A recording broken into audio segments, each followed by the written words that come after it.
Welcome back to another episode of the Nomads and Nimbleshadow podcast, trading the high-stress life of first responders for a life of adventure on the road. This podcast is brought to you by Kendra, a retired police officer, and her husband Sean, a retired public safety officer. They have been on the move since August 9th, 2025, and are currently living in Central America until January 2026. Traveling with them is their service dog Django, Aloysius Delicious McJefferson, Ph.D. the 6th, a.k.a. Senor Guapo. Puta vida, let's get this thing started.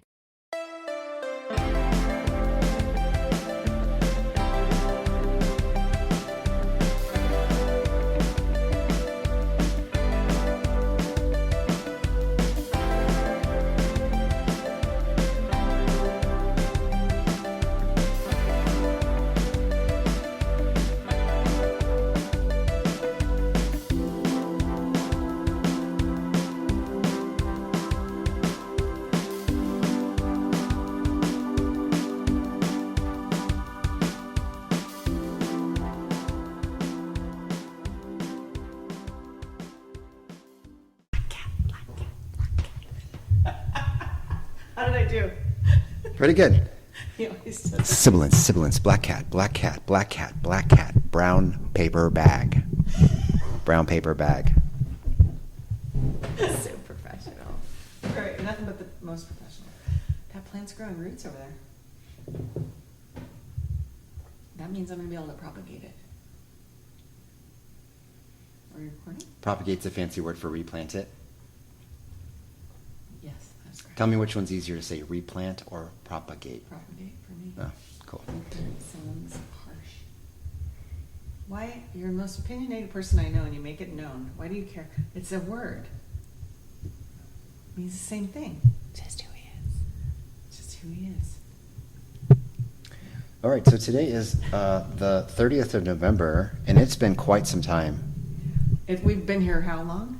We've been here 4 weeks. It feels like 6 months. It feels like we've been here a long time. Yeah.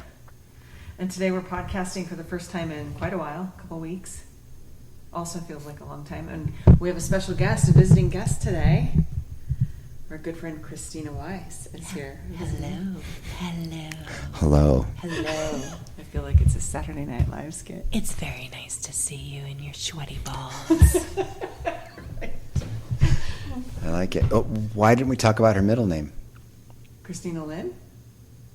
You want to talk about my middle name? And No, where I mean, came let's from? get the formal. Oh, introduce yourself. Christina Lynn Wise, Virgo, Oh, 57 years old, originally born in New York, moved across the country to Redondo Beach for a year, and then when I was in first grade, we moved down to Orange County, and that's pretty much where I was raised. Went to school in San Diego, met a man who became my husband, and moved up to Northern California, and I've lived in Northern California for 30 years. I've bam. never been. That is a synopsis if I've ever heard it. Perfect. Never been to Costa Rica, Done. and I am thrilled to be here. It is one of the most beautiful places I have ever seen. Truly. And tell me why that is. As a person who's never seen it before, you know what to expect. I didn't really know what to expect, and I didn't do a lot of research ahead of time because A, I wanted to see it through your eyes. I didn't want to come in with a preconceived notion of what I thought it was going to be. I wanted to be able to be introduced by the two of you, which was important to me. And I didn't know what I would or wouldn't get to experience here, and so I also didn't want to come with, well, I hope we do this and I hope we go here or there. I wanted it to be whatever you felt was an appropriate thing for us to do is what I wanted to do. So I didn't do a lot of research in advance. I think if I was coming by myself, I definitely would have, but I knew I had a soft and secure place to land here, so I really didn't do a lot of preparation, I guess. Okay, that's good. I have a You just question. trusted the process. I did. So, one of the things that occurs to me in the 4 weeks that we've been here, we had guests for 3 of those weeks. So we've been here alone for 1 week so far. And so we didn't plan a lot of the touristy things. So people come to Costa Rica for a few specific things. They go for Corcovado National Park, Manuel Antonio, other volcanic parks nearby. the hot springs, La Fortuna hot springs, Tamarindo for surfing, things like that. Those are like the big tourist attractions here. And we don't live in a touristy area. So all of those things are far away and hard to get to. Were you disappointed at all? Or would you have preferred, so we know for future guests, for us to have planned at least one of those? No, because I wasn't coming here to see things you wanted to show me. I came here to see you. Aww. And to be with you and to celebrate Thanksgiving with dear friends. So, no, I didn't come here with an expectation. I didn't come here with an itinerary in my head. I didn't come here thinking, well, if I don't do or see X, Y, or Z, it's going to be a bummer of a trip. I came here just with a completely open mind and open heart, and I'm so glad I did, because everything I've seen thus far has been a spectacular surprise. The country is beautiful. It's a good thing my favorite color is green. There's every variation of green here. The weather is fantastic, and coming from Santa Cruz where it was a little cold and rainy, and then getting here where it's 81 during the day and 69 in the evening, it's just been amazing. The home here is beautiful and welcoming and inviting, and having Django here is just icing on the cake. Django McJefferson. And when you said you wanted you thought this would be a soft place to land, did you picture that soft place to have a giant spider in your shower on your very first day? No. So yeah, the first morning that I woke up here, I went into the bathroom and I sat down on the toilet, and directly next to the toilet is the shower with a large clear pane of glass, and just beyond the pane of glass was a spider that was probably the size of a kumquat, maybe a little bigger. I have never seen anything that huge and black and scary in my life. I was going to try and pick it up, and I just said nope. And the pee went right back up inside. And I came to get Kendra. I actually found a glass, like a cup, and I put it over it just so I could secure it in the shower to make sure it wasn't going to escape. And then Kendra helped me repatriate it outside. It was large. My son said it was terrifying, and I said I could have put it on a leash and taken it for a walk. And it was not soft and fluffy like a tarantula, because those are kind of like the Ewoks of the spider world, right? Like the Chewbacca's. But it also wasn't, so we have these spiders here. Listen, PSA, if you are weirded out by insects, This is not your place. this is not your place. If you don't like snakes, this is not, bats, right? There's so much biodiversity here, but that includes the insects. And because of the way the homes are built here, and also the fact that you want windows open and you want airflow, insects get in. They come in. And you want geckos in your house so that they can help with that. So we have some spiders here that, you talked about the whip spider last time. Well, they're flat. They're like the flattest, like paper thin spiders, and they get on they're on the walls sometimes. They are so fast. I bet they could give a cheetah a run for its money. 120 kilometers per hour. What scares me is when the slider is closed or the screen is closed, and these things that you are from another planet land on the screen. Yeah. And like I can't tell where it begins and where it ends, and there's wings sometimes, and there's mostly just teeth, and just it's like looking at me through the screen. And that came from over here in the jungle. Right. I don't want any part of that. Right, our neighbor's house, speaking of bats, I'm watching the bats out there, yeah. Our neighbor's house just next door, and we share a fence line, is jungle. It's straight up jungle. Like, he's fenced the top part of the property, but the lower part is just completely wild. So they've had 14 fer-de-lance snakes on their property that we know of. A giant boa constrictor was like 8 or 9 feet long. Coyotes, he's had all kinds of stuff over there. So I feel like at any given moment, something's going to wander over here from the jungle. Not just the mapache. Not the mapache. And tomorrow we're going to La Paz.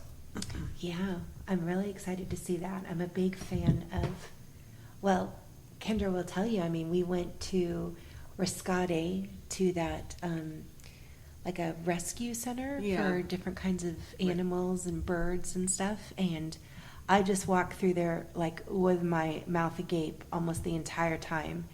There was every kind of animal there except for gorillas. They didn't have a gorilla and they didn't have a lion. well, they didn't have a camel or a hyena or an elephant, but there were a lot of other really cool animals. And the birds, oh my gosh. And then again, just the biodiversity there, right? Going in to see snakes and, there was a Axolotl cougar. Cave. The cave. Yeah, the cave. Yeah, they call it the Axolotl Cave, and that's really cool. The reptiles. Right. Yeah. So and she showed me some bamboo that was like, whoa, it didn't even look real. Mhm. Yeah. So It's really cool, bamboo. every place I have gotten to see any kind of wildlife, even if it's just birds on your patio, it's stunning and fascinating to me because it's so different than anything I would see at home.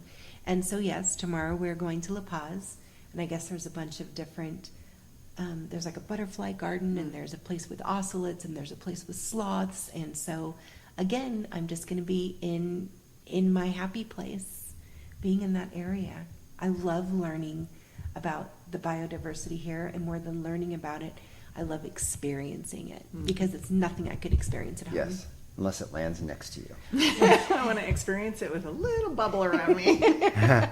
Like the bats that buzz the tower when you walk home from jiu-jitsu every night. Yeah, there's a big street light when I walk home, and I know I'm going to get zinged. They never touch you, which is awesome, but there's a lot of bat activity, and they just dive bomb your head as they're eating all the bugs in the light. So I'm like, okay, here we go. Trust the process. Trust the sonar or the radar. Yeah. Was it sonar? Yeah. No. Echolocation. Yes. Yeah. We have a lot to catch up on. So much. So that would be 3 or 4 different podcasts, and we could specifically talk in another podcast about Manuel Antonio Park, also known as Manuel Antonio Banderas Park, which is my favorite Yes. name of it, and all the crazy stuff we saw there, Yeah. and the night jungle hike that we went on too. So I'm looking forward to tomorrow. Tomorrow's a lot of swimming in waterfalls and Oh, will we be swimming? I don't know. I didn't get that It's memo. probably a good idea to bring our swimming suits just in case there's an opportunity for a swimming hole. Yeah. Can't hurt. Isn't this is not where we went with Dave and Katie when he jumped off the waterfall? I That was don't different? think so. Yeah, I don't think so. That was on the other side of the country, Okay. I think. Yeah, I don't think so. But That- we'll know when we get that there. was pretty cool. But no, this is all wild, like mostly wildlife, and then you hike to a bunch of different waterfalls. By the way, I meant to say this, and people should know this because they're probably never watching this, but I put up pictures of stuff we're talking about, like the spider you talked about was a wolf spider. I'll have a picture of the spider in this podcast, and then the waterfall we're talking about, and I'll put up pictures of the La Paz once we go there. Okay.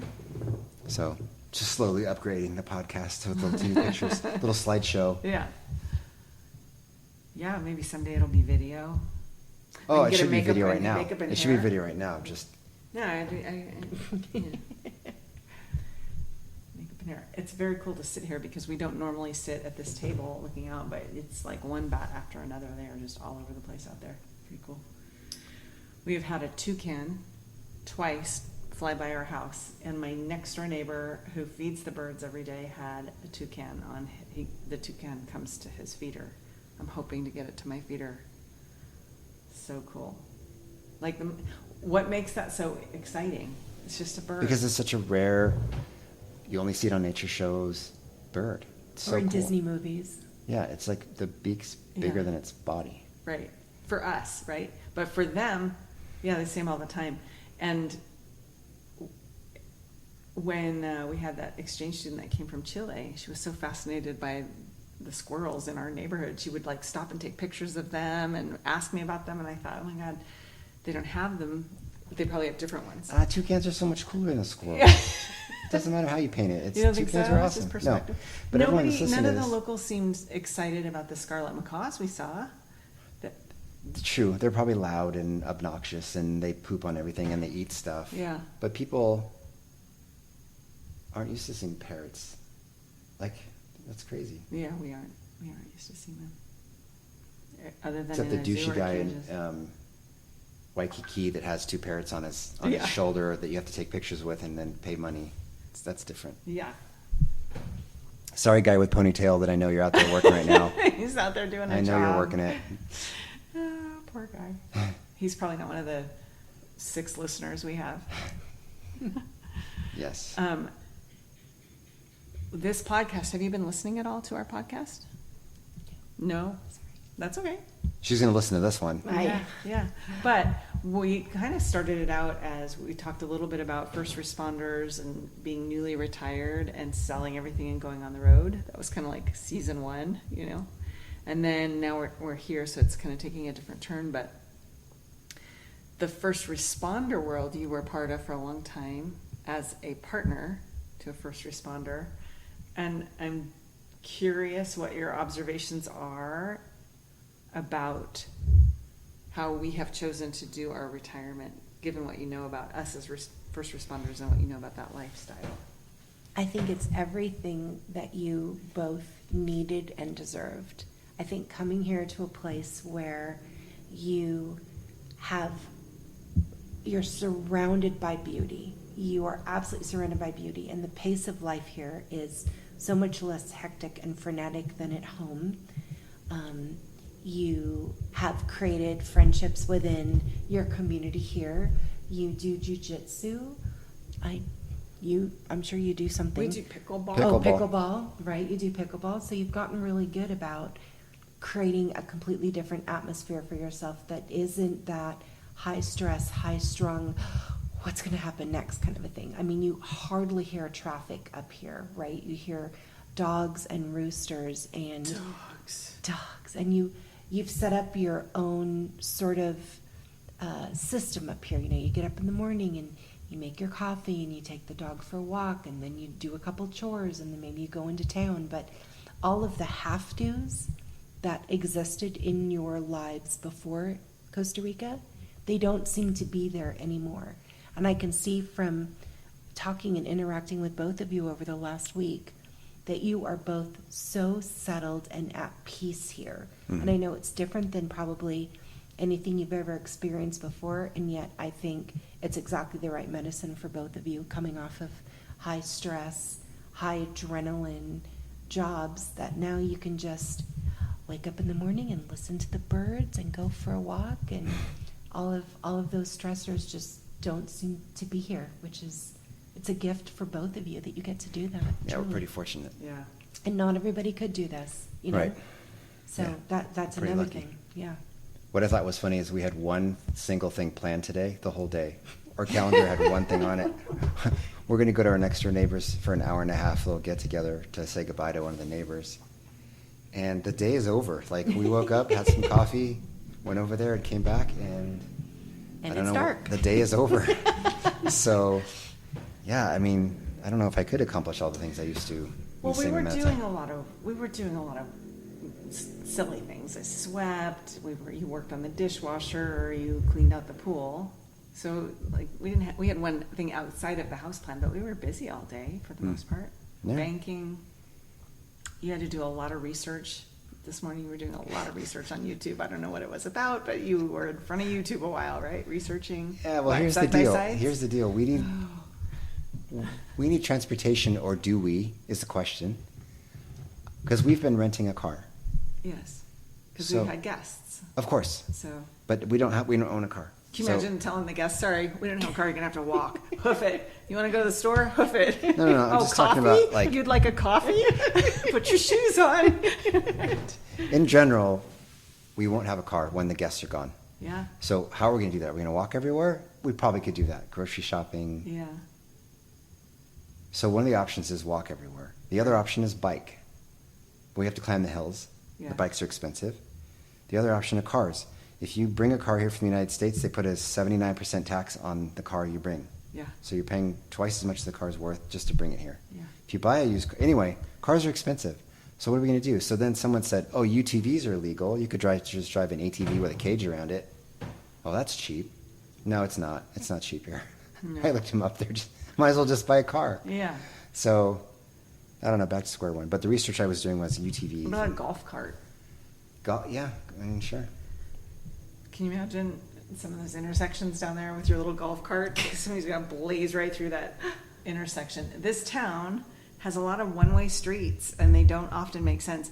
And they didn't used to be one-way streets, or you could turn left on that street, but because they've now reconfigured the traffic and put in a couple of traffic signals, but they haven't painted over the left arrow or right arrow, So the road sign, it depends on if you're looking at that sign or the one that says, no hay paso, right? You may not pass. How many times have I driven down a one-way street? Like you did in San Jose. Yes. Oh my God. We were in San Jose. It was the day we were picking you up, Christina, from the airport, and we went to the city to go to the Central Market, and it is wild down there. Did we get driven there last time? I don't remember driving in that. That was crazy.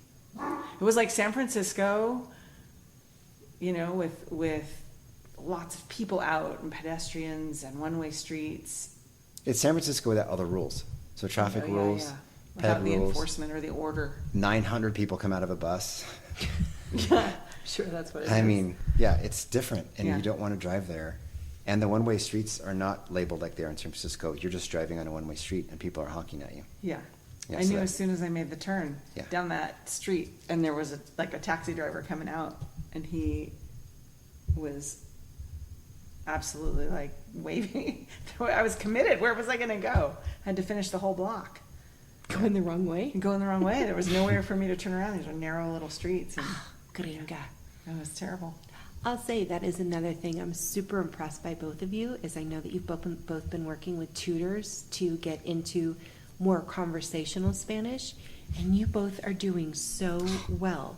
You really are. Thanks. I mean, like I hear you guys at the market talking to people or talking with your tutor or whatever, and I am so proud of both of you for not only taking the leap and moving here, but doing everything you can to assimilate here. Just not a lot of people would do that, and I love that you guys have done that. Thank you. Thank you. My goal is to do this podcast in Spanish soon. Soon? Oh boy. The listeners are going to be waiting with bated Well, breath for that there's one. 2 listeners now. I know, it's true. Speaking of listeners, my brother Uh-huh. said we never really explained or talked about the Wanderbox, which I disagree with. So can we make a hard left turn to the Wanderbox? Oh, yeah, sure. Let's tell Christina about the Wanderbox, because I feel like we've talked about this, so I apologize for everyone who is not like my brother and paid attention. Ooh, just kidding. fizzle. We lived in an Airstream. Living in an Airstream, you need to be plugged into a power source, or you can boondock for about a day off the solar power. It's okay. It works fine. It's okay. It's okay. So no problem. No problem. But I have a black tank, so you're gonna fill up with stuff, and you're gonna run out of water, and you're gonna run out of power. So we at the Overland Vehicle Show, which I know we talked about, we found this vehicle that's completely off the grid. You never plug it in. You won't have to plug it in. It's got a lot of water. It's got a lot of power from What's the a sun. lot? What's a lot? A lot. A lot of water? Yeah. Well, I don't know. How That's many the problem. I gallons? don't want to like. I Misquoted really need Mike it. Barnwell of Mhm. Wanderbox to be here to tell me how much water. We're gonna have hundreds of gallons of water, maybe 100 gallons of diesel. You choose your size of You your build it. chassis, You build it. right? And then they meet with you for a few weeks. Okay, what type of backsplash do you want? What color paint do you want? What type of sink? Yes. All of the amenities, like you're picking it, like you're building a house, and then they build it for you to your specification. So think of a big zombie apocalypse type vehicle that's Mhm. a 4x4, can go. It's got big ground clearance and giant tires, and it has everything you ever need behind you in the living area, and you sleep on a king size bed, and you take a shower in a big shower. It's great. It's going to be awesome. But we'll be able to drive to Yeah. the middle of Alaska and park alongside a river. Yeah, we can go to Denali I think for one 2 or of 3 the weeks. coolest things is you park next to a river source, and you have the ability to use that water, have it filtered, and use the water, so you could stay out there as long as you've got some sun exposure. And then tell us about the toilet again, my favorite part. It has options. The option we are choosing is the incinerator toilet. It's a European brand. Mhm. And so you put these almost like a big coffee filter, kind of a wax paper down in the toilet first. So you do your business, close the lid, hit a button, and it incinerates it into ash. So it's like a tiny little teaspoonful of ash. So you don't have to ever hook up to a septic system. You don't have to go to the KOA where there's 9,000 children and, people partying until 10 p.m. You don't have to be parked between the two trailers that are somehow related and connected and are homeschooling their kids all day, and the kids are running back and forth to each side of you. You don't have to do that.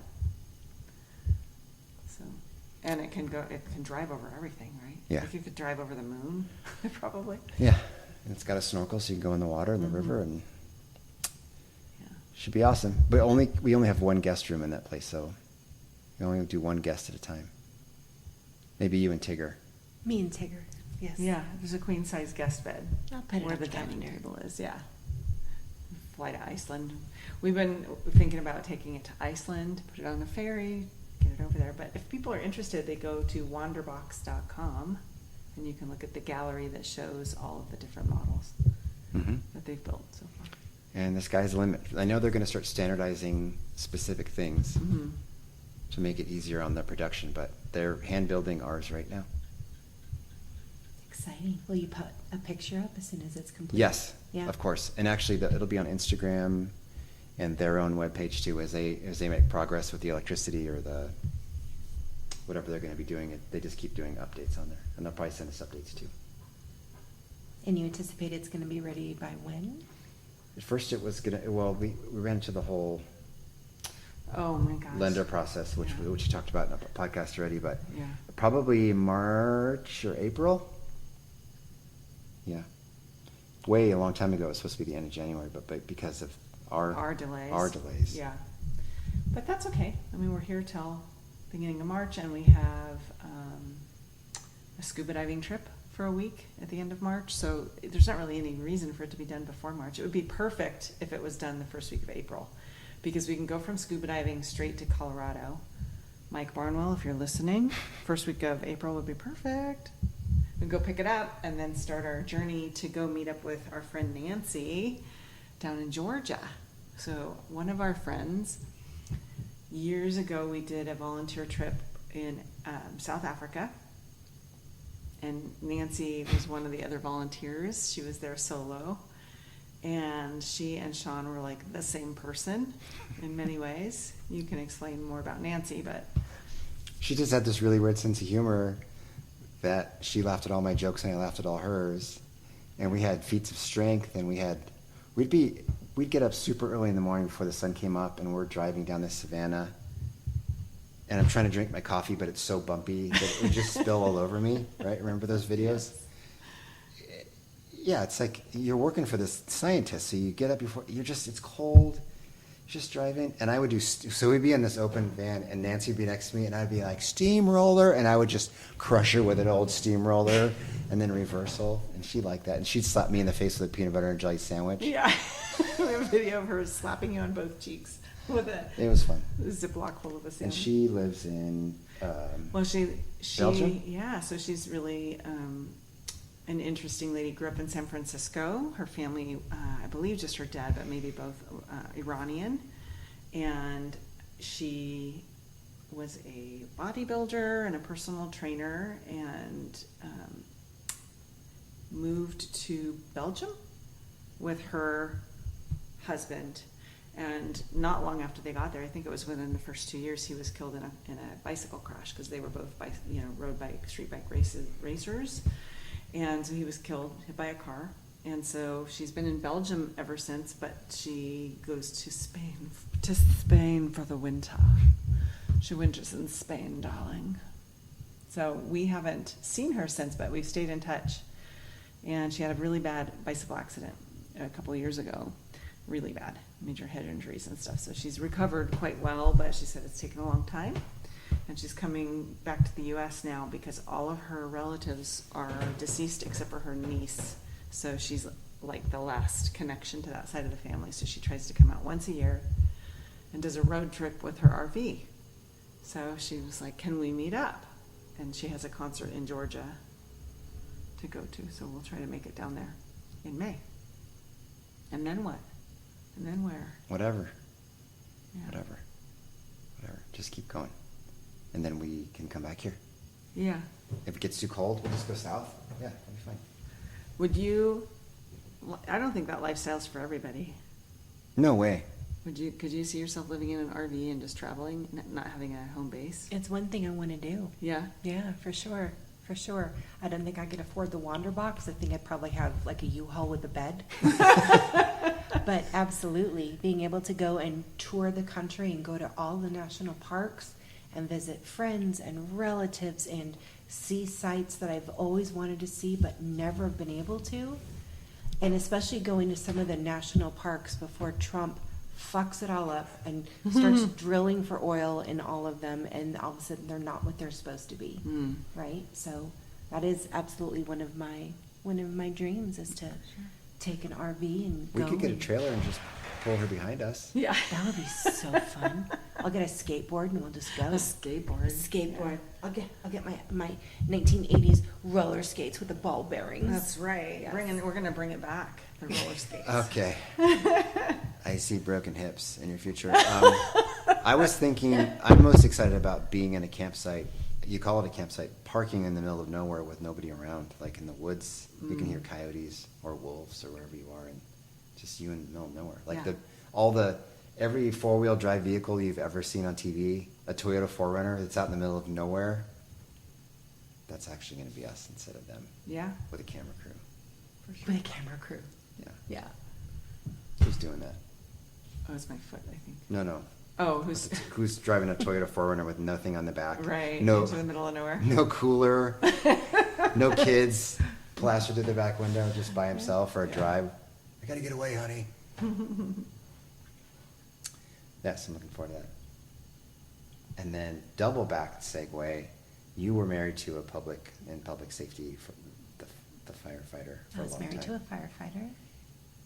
How was that for you compared to like the wife of a teacher or a person who's home all the time, or Thanksgiving or Christmas, or depending on someone? Yeah, well, as you guys know, being in public service means the public service comes first and everything comes second, right? So while my husband at the time was very good at his role, and he had different roles, he worked for, he started with Half Moon Bay Fire, so he worked for Coastside Fire Protection District or Service or whatever up in Half Moon Bay. And then he got picked up by San Jose, and he's still with San Jose and has been for many years. He's very happy there. He's been promoted. He loves it. I'm very happy for him in that way.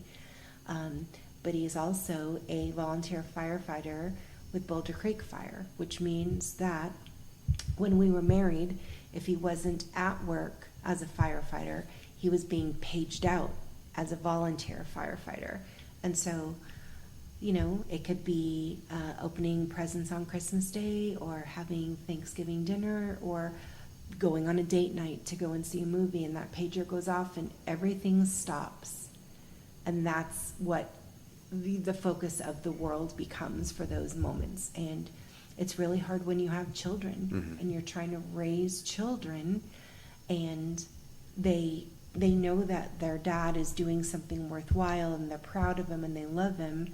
And on the flip side, all of the responsibilities of parenting two children is no longer shared between two parents. It's mostly just on my shoulders. And one good example of that is when my daughter Katie, I call her Tigger, when Katie was like 5 maybe, I had set the table for 4. So it was my then husband Chuck and myself and my 2 kids, Annie and Katie. And Katie said, "Why are there 4 places?" And I said, "Because Daddy is coming home." And she said, "Oh, is he going to have a sleepover?" So if that gives you any perspective as to how often he was gone, and how much his roles just they overtook everything else. And sadly, one of the things that I used to say to my now ex-husband is, "You're going to do what you're going to do, and the rest of us are left to pick up the pieces." And I always knew I was never going to come first. Never. I was not going to come first over San Jose. I was not going to come first over Boulder Creek. And there comes a point where you say, I can't do that anymore. And as much as I was so proud of him and I was such a supporter, and I celebrated everything that he did right, it's a very different experience when you're trying to raise two children. I wasn't able to keep most of my jobs because I would be scheduled to go to work and he would get mandoed for overtime. Mm-hmm. I would get scheduled for work and he's on the USAR team out of San Mateo, and all of a sudden he's flying across the country to go and do a search and rescue, and all of that is important. And if I was one of the people that was on the ground waiting for help to come in, I would want someone like Chuck to be the one who comes in. I don't begrudge him that at all. It just got to a point where I didn't have a foundation under my feet, and I couldn't count on anything in terms of having a partner that was there to support and to assist and to do what a partner would do. And again, I don't begrudge him that. We just weren't the right fit for each other. And a big part of that was just because of the job. I think if he was like an accountant or, if he was an office manager or something, we would have had a completely different experience as a married couple and as a family. Mm-hmm. But he followed his pursuit. He followed his passion. He was doing and still does what he loves. And that's great for him. It just didn't work for me, unfortunately. That would be difficult for, I'd say, 99% of the population to stay married to something like that. It's hard. It is. What advice would you give to someone who just started that career? Someone who just started that career. Well, my son Andy just started that career, and I have mentioned to him a few times, like, hey, you need to have balance. You need to have work-life balance. He's with Santa Cruz City Fire. He has absolutely found his people in every single way. But it's very easy for those people to become the only people if you don't remind yourself that you have family and you have friends. Maybe you have a girlfriend. Maybe there's other things that you can or should be doing that sort of keep you balanced and level. I mean, and again, just like my ex-husband, I don't begrudge him what he does. He was able to buy a house in Boulder Creek at the age of 24. That's awesome. Like most people can't do something like right. that. And it's largely because of how very determined he is and how dedicated he is. And he was really good with money and he made all the right moves. So he's got the responsibility of a house, he's got the responsibility of a job, he's got the responsibility of being a son and a friend, and he's also on Boulder Creek Fire Department. He's also a volunteer there. So again, he is gonna have a life and a career that is really focused on public service and helping others, and I get it, but it's kind of like when you're on a plane and they tell you to make sure you put your own mask on first, like if the plane's going to go down, you got to put your oxygen mask on first and save yourself. And Andy, if you're listening, I love you more than anything in the world, and I am so proud of you, and I hope that you are able to steer clear of making the fire department the only thing in your life that enriches you, because there's a lot more to life, and I want you to see and experience all of it and find the joy and the bliss that can be found away from the fire department. I'd love to add to that. I started with the police department at 19. So I really kind of grew up there, and everyone in my life was somehow related to the police department for a long time until I had my daughter. And once I had my daughter, and I was living on the Santa Cruz side of the hill instead of on the San Jose side of the hill, that's when everything shifted. I started making friends outside of the police department because I had been from 19 to the age of 30 involved in only police department. I mean, and it's a very fun, exciting job. It's very stimulating. You feel like you're doing something meaningful. There's all of these amazing things about working in public safety. But when I had my daughter, it forced me outside of that little window or that little box. And then as my career progressed for another 20 years, I guess, after my daughter was born, I was so grateful that most of my friendships are not law enforcement related, because while I had some great friends there, people I loved to see and loved to work with, and, if I saw them on the street, would be excited to see them. The reality is, as soon as I left, the people I stayed in contact with from the police department is just like 3. And these are people who I've done more stuff outside of work than really worked with. So the reality is, if you put all of your eggs in that basket someday will not be there. And you will be left with a family that doesn't know you, a family that doesn't have memories of quality time with you, a family that respects what you did and is proud of what you did, but is left feeling abandoned. Like, there's all of these ways that our jobs steal from us. And if you haven't nurtured that through the 30 years that you're working, I just think your retirement years are going to be really lonely. Goodness, that's good advice. And that's probably for anyone in public service. That's really good advice. Yeah. Yeah. It's great. Yeah. Enjoy it. Nurture friendships, but have a balance. Say no. I worked with a guy when I worked in the child exploitation team. We got called in all the time. Middle of the night, they'd make an arrest on a case that was going to be a teacher molest case or something, and we had to come in. We had our on-call weeks. Some of our cases, just required long hours, search warrants late into the night. And we had a guy on our team that was so frustrating because rarely would he stay beyond 5 p.m. He was like, banker's hours, I'm coming in, I'm going home, I'm doing my job while I'm here. And we judged the shit out of it. We were like, this lazy mother. He is not really part of the team. He's not a teammate, and he did not care. And I'll tell you what, happy family. Yep. Right? Yep. Super happy wife and children, and he put his energy there. Yep. If you're different than anyone in the room for whatever reason, you are ostracized. And the people that I worked with, they're not making special operations. They're not getting handpicked to do different things like you saw and all that. You have to be the person that always says yes. To the sacrifice of everything, your health, your family, your sleep, everything. And it benefits you for the rush and the high and the feeling of accomplishment, and it benefits work because you're getting away with, like, this guy's always going to say yes, so let's do it and use and abuse him. The second you step off the ledge and you're gone, Somebody replaces you. No one gives a shit. Like, great. And working all that overtime, like your kid wants to go to soccer camp, and then your spouse says, hey, we're short on money, and you go, okay, I'll just pick up a couple extra shifts. Well, pretty soon that money's nice. Like 24 hours in the firehouse on my day off. I have 4 days off. 24 hours in the firehouse. That's $2,400. And I just for being in a firehouse. And you would always say, oh, it's just one day. Yeah. $2,400. We'll do that blank another time.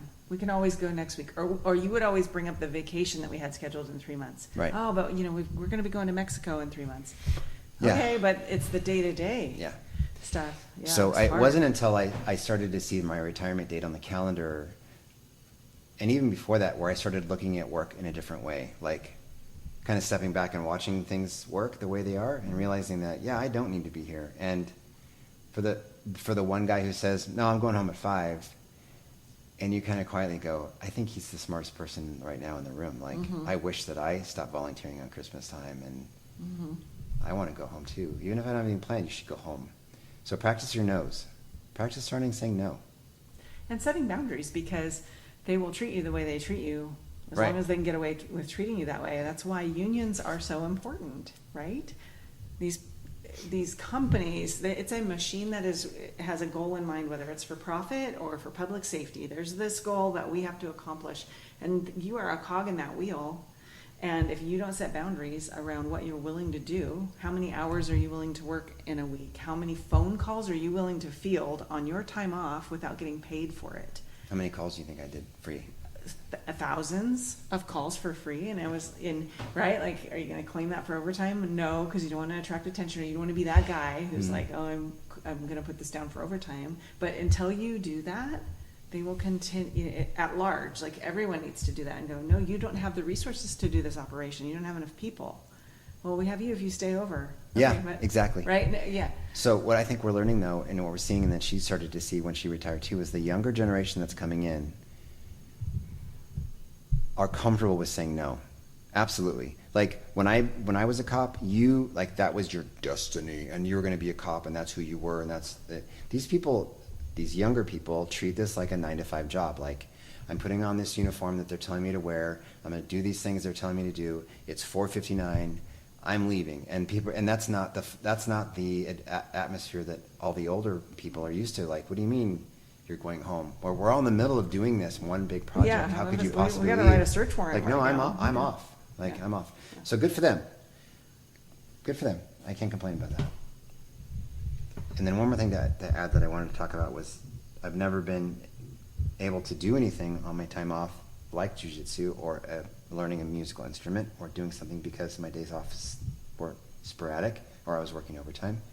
And when I got close to retiring and I started seeing that clock on the wall, I started saying no to work and saying yes to jiu-jitsu. Like on Tuesdays and Thursdays, guys, I am not available.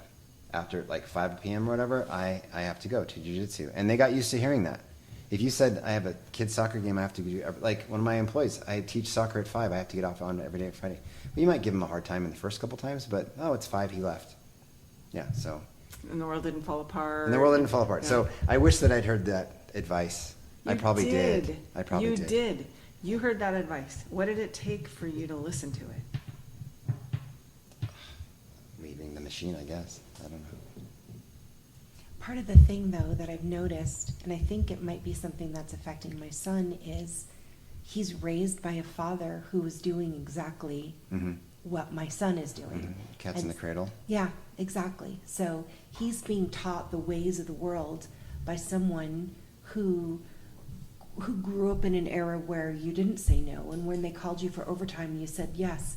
And when you needed to be held over, you said yes, and there was mandatory overtime, and you said yes. Mm-hmm. So my son is being raised by someone who has that mindset, and I really hope that Andy is able to step back from that and go, hey, that might have worked for you, and I can see why that's important, and maybe that's important at the beginning of my career to help me establish a name and a reputation. But then you do get to a point where you have to have that work-life balance. Otherwise, as I used to tell Chuck, I can't compete with the fire department. It feeds you and your soul and your ego in a way that I just can't. You'll And- always be there. You're a given. Yes. Right, yeah. Yes. And so that became really hard. So I really hope that people who are listening, that maybe are in the beginning stages of their career, or maybe people who listen who know of people who are going to be going into public service and public safety, that maybe they help to catalyze these ideas and make them the new normal. I would hope that would be a thing. Yeah.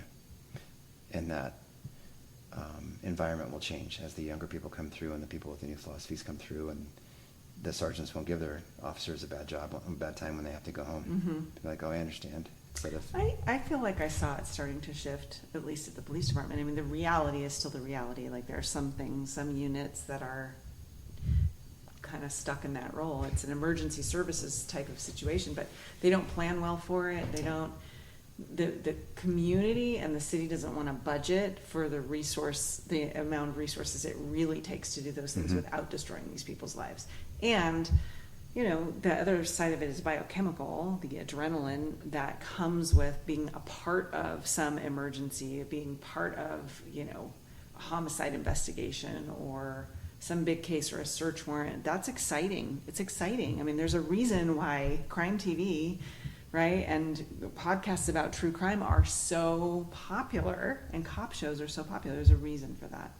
So you have to be aware that that's a biochemical thing, almost like an addiction, and how are you going to address your addiction, because it will take over and destroy relationships. So it's like, you can have the attitude of, I'm not going to let it and I'm going to set boundaries, but that biochemical part is also a big component you have to be prepared to address, and recognize, okay, I'm doing this because it feels pretty good, and then I come home and I'm bored out of my mind. oh yeah. Right? Oh, Then I yeah. come home and my wife wants to know what's for dinner or where do I want to eat, and I've been decision making all day and Whatever. important things. Then you get Whatever, holier whatever. than now, you think you've had a bad day. Well, let me tell you about my bad day, right? It's just not. There's no part of it that's. Yeah, that's actually kind of funny when you come home to Yeah. like my mom was a junior high school teacher, but could you imagine, how was your day? Oh, This one kid. He talked back to me once in class. Oh, really? Oh, that sounds really, Yeah, I had to punch, and then you're like, well, I had to punch a kid in the face. Yeah, I had to punch a 12-year-old in the face today. True story. True story. Yeah. He's a big 12-year-old. You probably saved his life, though. Right? Yeah. He was trying to get himself killed. Yeah, that was a weird one. We can talk about that later. That's a weird transition. I was going to ask you one more thing, Christina. Oh, speaking of adrenaline and your excitement of like getting a taste of Kendra's job, you guys went on. You went on a ride along with her, right? I did. Yeah. Is that something that we can share? The ride along? Oh, sure. Statute of Limitations is run, I'm sure. It was many years ago. I can't even remember how many years ago it was. It was absolutely the most exciting night of my life. I mean, and that includes my wedding night. Like, it was the most exciting night. We did everything. There was a stabbing victim that had been stabbed somewhere in downtown San Jose, and you were trying to find the perpetrator, Kendra. And so we pulled up in front of this gated courtyard where there was a report, at least, that the suspect had gone inside this gated courtyard. We came screaming up in front of the place. You jumped out of the car, screamed, "Stay in the car!" Slammed the door. I can't remember if you scaled that gate or if you were able to get around somehow. I jumped the fence, but it wasn't the helicopter above us? There was another cop car behind us. There was a helicopter circling above us with a light.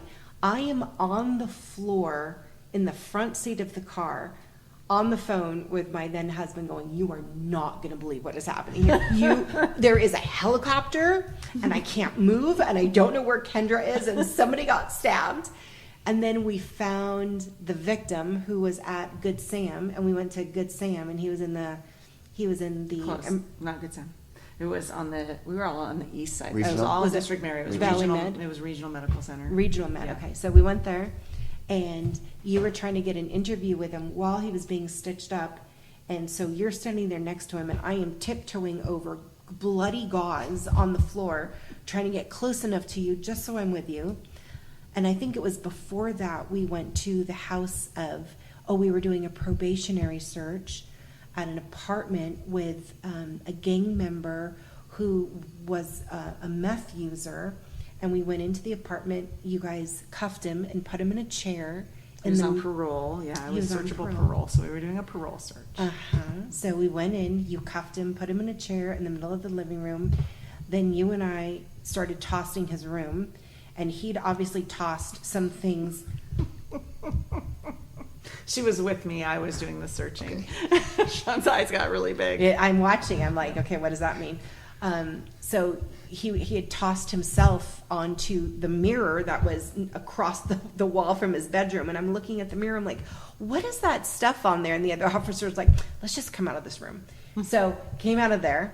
And then we went into the kitchen, and I opened up one of the cabinets that was above the refrigerator, and a whole bunch of cockroaches came down, and I screamed, and Kendra was like, she came around the corner. I don't think she had her gun out, but she said, "Don't ever scream like that again." And I was like, there are cockroaches in my hair. He had the scale and all of the paraphernalia on the kitchen table. And then we did a couple other things, and then we ended the night with the frequent flyer. What was his name? The one who would relieve himself in the back of the police car. Clifford was his first name. Clifford. If you worked in San Jose, you know his last name. But Clifford was, I called him the skunk. I don't know if anyone else called him that, but I called him that because, when a skunk there's a threat to the skunk, they spray you with a disgusting smell. Clifford knew, as soon as he saw the police, he would either shit his pants or pee on himself or both. And I had seen him earlier in the night, and I was like, we're going to get a call. We're going to get a call. I was trying to ignore him as much as possible. I think he was at a gas station when I saw him. So, of course, we get a call, and he's being aggressive, and I get there, and he's confrontational with me, and I'm trying to wrestle him into handcuffs. Ugh. Yeah, I mean, he's kind of this frail, falling down all the time drunk. We deal with him all the time. I think at the time he held the record for the most frequent bookings and arrests, and it was him and another chronic homeless guy. So he's drunk and he's balling up his fists, and it turns out he had like a $1 bill in there. He was holding on to so tight, and he had shit himself. So we need to go. He had a warrant or something, so I'm going to take him to jail. And she refused to get in the car with me. The fire department came, and we rolled him up in a burrito in one of those yellow blankets before I put him in my car. At that time, I don't think we were using transport wagons, so I had to take him. And Christina was like, "I'm not getting in the car." I'm like the east side of San Jose, like King and Story or something. I'm like, "Well, you got to get in the car." Nope. So fire pulled up, and I jumped in with fire. Just one day on the job. Yep. Jumped in with fire, and we ended up going to a house party and busting up a house party. And then I went back to the fire department, and I think Kendra came and picked me up from there. I think you came and picked me up from the fire department. But yeah, getting a taste of that, just when I come back, if I don't come back as a bird or a butterfly, I'm coming back as a cop for sure. Oh. For sure. I think it would just be the most invigorating job to have. Just nothing is ever going to be the same. No day is ever the same. You never know what's going to come your way. Yep. And the excitement of that and that constant adrenaline rush, I'm saying that's why it was one of the best nights of my life, because I was, exciting. It was super exciting. And it made me love and respect you even more for everything you were doing. I knew then that you were my person. You're my person. Yeah. That's why this kind of life is hard for me, though. Which is what I'm saying, is I'm really proud of you guys that you've been able to kind of settle and find a new normal, because this is so very different than what you're used to. And you've probably had to do a lot of recreating what you think your life is going to look like, because it's always looked the same way for the last 30 years, and now it's completely different. So now you're living in this beautiful place that's like a jungle, and you're learning Spanish, and you're eating new foods, and like drinking terrible cream. They don't have good cream here. The Lord Almighty. The boxes of crema dulce. Boxo cream. Box of cream. But yeah, I think that all just goes to show that anyone can change their environment and find a better way to have a better life, right?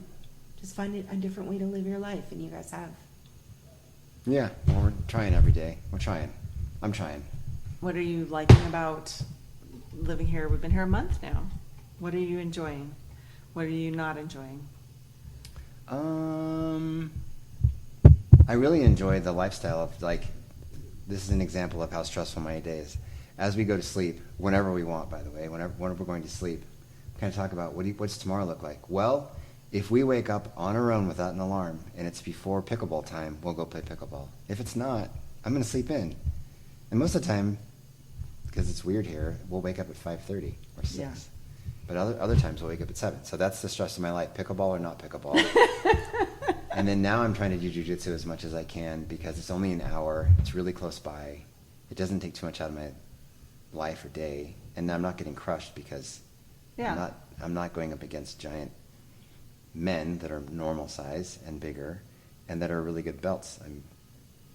You're learning, I'm but learning. it's not like this elite black belts abound experience, right? No, it's still a great lesson, and it's still a good refresher, or whatever it is that we're doing that day. It's nice to be able to get the body mechanics down.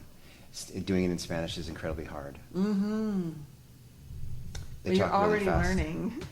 Have you told the story about the push-ups? Did you do that? You probably did that on an earlier podcast about how you had to count the push-ups. Yeah, I think I did. Yeah, they put you on the spot, like, count to 10. Seems super easy. I've done it 1,000 times. Yeah. It's just 1 through 10 in Spanish. Yeah. The whole class is staring at you, and you're yelling everything out. You're going to screw it up. And exerting yourself. You screwed it up. physically, yeah. I screwed it up, yeah. But it's good, and we just moved to a bigger gym, so it'll be nice. I'm looking forward to that. And that's another great thing, is that you are developing your own community from doing things like jiu-jitsu. Yes. And getting to know your neighbors, and Yeah. you're building a brand new life. Yeah. So the next thing is, are we going to stay here forever, or are we going to keep going back and forth? I don't know. All right. I have no idea. I think going back and forth makes the most sense for a while, until something happens that makes us need to make a decision to stay somewhere, and that could be, you know, a parent needs help, so we stay there for a while and rent this place out. Yeah. It could be, I don't know, we don't enjoy the RV lifestyle, so we make this our primary residence and we go back and visit as often as we can. Okay. Could be any of those things, but I think for right now, It's a win-win. It's a win-win. The plan's perfect, right? We go home, we travel in the RV until we feel like, let's go spend a couple months in Costa Rica. I feel like I'd like to be in one place for a while, and let's go look at the birds. Let's see if the bird feeders get any birds. Damn bird feeder. You're keeping yourself busy with all the animals and stuff. You're like Dr. Doolittle, Swiss Family Robinson stuff. Because I put up one bird feeder? Guy put the bat food out now. Oh, Guy put that's the right. bat The food hummingbird out. feeders. Hummingbird Oh, yeah. feeders, the other food. We got fruit on a piece of wrought iron to bring the other birds. It's fine. Whatever keeps you busy, honey. Yeah. Well, the birds All are right. awesome. It's been an hour. You enjoyed looking at the birds today. I did. I really did. And I'm sorry, Okay. Christina. I was so like, I'd forgotten what you guys were doing. So I snuck up around the back to like be all dumb. And then I Like forgot. Survivor, you were Yeah. trying to sneak it I in. forgot you guys eavesdrop. were watching the birds. You Hey, what are you carrying guys this doing? giant, like, feathery thing. And then they all flew away. They all flew away. The mop flew away. We didn't get it back. I'm sorry. Man, I am sorry. I'm sorry about that. But the you mop enjoyed, yeah, it was so cool to see. Mop was beautiful. It was. And we'll get to see a bunch tomorrow in La Paz. Yes. Yes. Yeah. Hopefully it was a good day for birding. Mm. And Zuave was a great place to see a lot of the birds. The rescate, the rescue. They Oh, don't. Yeah, zoos are not like Yeah. a thing here. They used to be, but they've all closed down, and I think they're illegal. At least that's what the guide was saying on the beach. We saw capuchin monkeys at a beach that were looking at Django and Literally all kind of barking at him. Barking at him. They were coming down to the end of the branches. So this tour guide had it, and he was like, "Here we go." So all of a sudden, we're in the middle of his tour, but he was saying that zoos are no longer They're legal. illegal in Costa Rica. That's good. So the rescue has taken in some of those animals, but all of them are either animals that are native here that have been found injured or hand raised and can't be released, or exotic animals people have kept, like capybaras or Giant ostriches pythons. or giant pythons. That was a friggin' huge snake. Yeah. It was huge. It was a ball python. Yeah. The ball python was like, good Lord, it was the size of your was huge. kitchen island over there. It was massive. You don't think it was a ball python? I don't know. We'd have to look at some pictures. And I will put the picture up of the python that was in there. I don't know which python it was. I don't know how big balls can get. I'm not answering that question. Shredded. How shredded can they get? But they're the ones taking over Florida. Oh. Oh, They eat all rightly the so. birds. Wish they'd eat all the alligators. We saw a crocodile. Oh no, the Republicans. Oh. Oh, I'm gonna have to edit that part out. We don't get political on this podcast. I'm a little political. We don't want to lose one of our two listeners. Oh, The Tarcolis Bridge is not far from here, and we had gone to, we'll talk about Manuel Antonio in another podcast, but we had gone over the Tarcolis Bridge with our other friends and stopped to get out and look over the side, which is a thing people do because there are crocodiles underneath that bridge, and I have never seen a crocodile that big in person. Like every zoo I've been to, I've been on a number of like, yeah, I'll put it up here. it was huge. Well, it's hard to see because you're 40 feet up in the air looking down, so the size of it may not register, but the width of his head was about 2.5 to 3 feet. What I think is interesting is the guide that we walked through, Manuel Antonio Banderas Park. That's where the caimans used to be. They have these like walkways. They have walkways, like suspended walkways, and you're walking along the mangroves and the water, and the caiman would be in those water systems. Well, they're all gone. They caiman's left, and they said it's because people are feeding the people at the bridge. I mean, they're feeding the people. They're feeding the crocodiles at the bridge. So I mean, like, did the network, were they on the WhatsApp thread of like chickens for free? Right. How did the crocodiles know? And the caimans left that park and went to the bridge. Well, It's like the fungus from the ants, yes. right? How did the fungus tell the ants what plant to eat? We're talking about that because there's leafcutter ants here, and the first day I was here, we went down along kind of the back of Kendra and Sean's property, and there was a massive trail of leafcutter ants, and every other ant had a piece of leaf on its head. And then I was able to watch a documentary about the fact that the fungus that eats the plants tells the ants what plants they need to get food from to feed the fungus. I mean, it's like the house that Jack built, but in the most horrendous way. Well, think about how our bodies act that way. You're low on iron or something, and pretty soon you crave certain things. So maybe that's happening in a hive mentality, that the fungus needs this nutrient. Yeah, and for sure. somehow, but how does it communicate it to them? How does it do that? No, we can't hear ant fungus talk yet. Yeah, it's interesting. Not yet. But it's also great because they don't just wipe out all of the Mm-hmm. bougainvillea or whatever. They're taking out a plant. Your plant is gone, by the way. It's, It's it was a plant today gone. and tomorrow it is a stick. There's nothing left.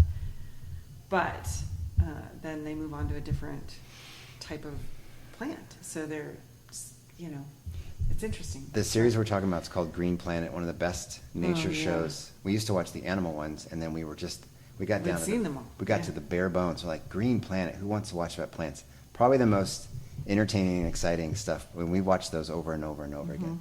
And that's what Costa Rica has done to them. They're excited to Yeah. watch. Well, a it program filmed in Costa about Rica, by the way. plants. A lot of it was filmed in a Costa lot Rica. of it was filmed in Costa Rica, but we were watching those for the last few years, especially David Attenborough. But we had gotten through them all, and we're like, okay, we've seen that one a couple of times. Let's find something else. And I was surprised at how complicated plants are, and how interesting it is, and how evolved they are. Very interesting. I could watch those over and over. I think there was one episode that had the lily pad, Mhm. and there's another one about vines. Mhm. And those two I think I've seen 3 or 4 times because I'm like, you've got to see this, watch this. It's so interesting. Like, you walk past a pond, you see a lily pad, you just think, oh, it's a little plant that grew there. No. It's a whole thing. Battle. Yeah. It's a battle. How about the walking plant we learned about in Manuel Antonio Park? Mhm. There's this type of, is it a vine? What is it? A bromeliad? I thought he said it was a bromeliad, but It's a bromeliad that finds a specific location. It doesn't need the dirt. It uses its own, somehow it's getting nutrients out from of the air and outer space or whatever it does. And if it's not an ideal situation to get enough sun because something other is blocking it has the ability to slowly, you have to fast forward it, climb down from a tree, go across the jungle floor and up another tree. It's a moving plant. It will climb other things. It climbs light poles or electrical poles, and when that, we have one here. yeah. Well, we have a bromeliad here Yeah. in the middle on our walk around the perimeter. I think it's called a walking it's all- something. It'll leave where it is and then climb itself up again. Yeah. And it's like a potted plant and it's just doing its own thing. It's crazy. So stuff's happening all around us. We just don't see it. It's very deep. That's my goal tomorrow, is just sit on the balcony and watch plants do stuff. We're going to La Paz. We can't. Oh yeah, that's right. Yeah, I'm going to do some walking and hiking and stuff tomorrow. And then All I right. fly home on Tuesday, and this has Aw. been a delightful, delightful trip. Thank you both. You're very welcome. Absolutely. Please come back. Yeah, it's been nice to have friends come down and share with us. Thank you. Yeah. And now you know what we're talking about when we're pointing stuff out. Mhm. I mean, like, if you hear us on the phone, I you can will. put a picture to a face, I face will. to a picture, face to a name, name to a face. You're not going to miss the dogs or the roosters, though. No, well, I'll Especially miss the dogs. Django. Yeah. I'll miss those amazing sunsets. Mm-hmm. I'll miss the incredible wildlife and the birds. And the I'm going to insects. miss that beach, Playa Mhm. Montas, right? Mm-hmm. Playa Montes, yeah. Went to that beach, and it was like a scene out of a movie. And the monkeys were there, and there were all kinds of birds, and yeah, it's been a tremendous experience. I can't wait to come back. Good. Just leave some clothes here. It makes it easier to get back. Absolutely. All right. Well, thanks so much for being here with us today. We're going to go do our next activity, which is probably watching Green Planet. All right. Love you. Bye. Love you. Bye.